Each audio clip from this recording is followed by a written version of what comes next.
दुनिया की top 3 fastest super cars, जिनकी रफ्तार इतनी तेज है कि आप सोच भी नहीं सकते हो। और लास्ट वाली कार तो इतनी तेज है कि अगर यह किसी रोड पर अपने टॉप स्पीड पर चले ना तो इसे आप अच्छे से देख भी नहीं पाओगे।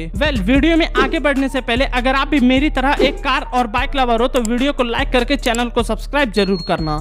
नंबर 3 पर आती है हेनेसी वेनम F5, जिसकी टॉप स्पीड है 485 किलोमीटर पर आवर, जो कि 0 से 100 किलोमीटर पर आवर की टॉप स्पीड मात्र 2.5 सेकंड्स में ही अचीव कर सकती है। नेक्स्ट नंबर 2 पर आती है Bugatti Chiron super sport 300 plus, जिसकी टॉप स्पीड है 490 किलोमीटर पर आवर। अब लास्ट नंबर 1 पर आती है दुनिया की फास्टेस्ट कार थ्रस्ट SSC, जिसकी टॉप स्पीड है 1228 किलोमीटर पर आवर।